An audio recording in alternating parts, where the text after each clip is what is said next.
28 years ago, the first Rotary Club was started in Chicago by a lawyer who, though born in the Middle West, was brought up in New England.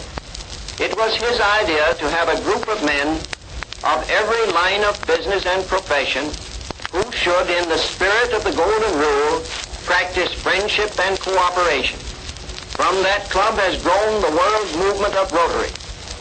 That Chicago lawyer, who still lives in Chicago, is here tonight, and it is now my privilege and honor to present him to you. I introduce to you all Paul P. Harris.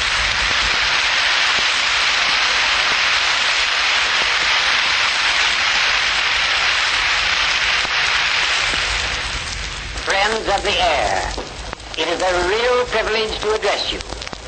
We are gathered together in Boston from almost every civilized country of the world.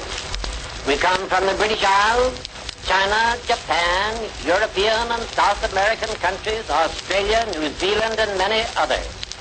More than 40 nations are represented, and some of the delegates will have circled the globe on their return to their native country. It is a most inspiring occasion. In the presence of this gathering, my mind very naturally reverts to the first meeting, which was held in Chicago 28 years ago. 4 of us were in attendance. Mighty oaks from little acorns grow.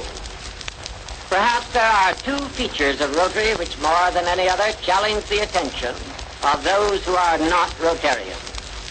One is what we call our classification plan, by virtue of which membership in Rotary is limited to 1 representative of each line of trade or profession.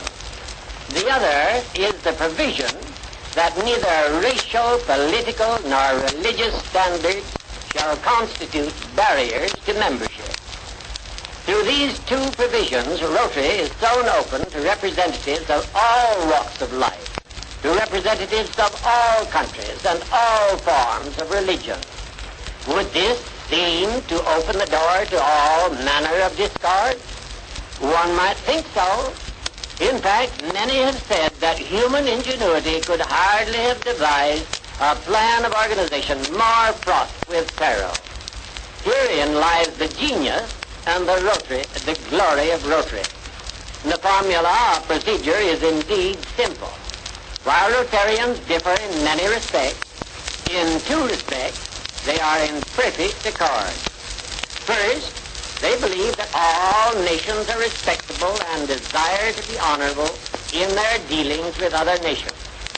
That it is the privilege of all men to worship God according to the dictates of their own consciences. In other words, Rotary stands for tolerance.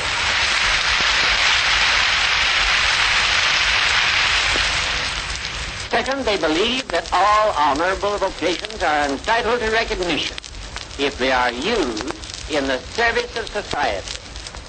With these points of agreement firmly established, disagreement is almost unknown. Rotary emphasizes the points of agreement and avoids controversial issues. Rotary thus becomes the common denominator, the sanctuary to which all are welcome. Is there any valid reason why Catholic and Protestant, Jew and Gentile should not enjoy friendly intercourse? Well, it is done in Rotary. Catholic priests, Jewish rabbis, and Protestant ministers sit side by side in happy fellowship at Rotary Club meetings. If your travels take you to India, there you may see Mohammedans, Hindus and Christians breaking bread together. Is this not as it should be? Remember the words, peace on earth, goodwill toward all men. To put it briefly, Rotary is trying to make the words of Robert Burns come true.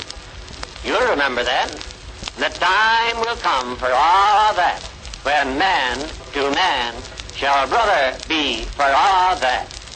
Those outside the membership frequently ask the question, how did it come about?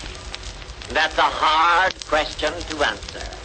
One answer would be that Rotary's popular appeal is due to the fact that in Rotary, men are encouraged to be natural, just to be themselves.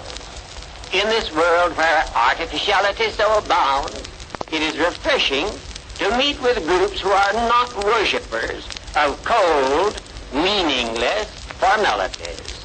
There's a bit of the boy in every man, and friendly, natural intercourse is the best way to bring it out. I wish that it might be your privilege, as it is mine tonight, to look in on this happy throng of big, strong men from Occident and Orient, from the frozen north and from down beneath the equator. Many of them have their wives with them. The faces of all are radiant with smiles as they clasp each other's hands.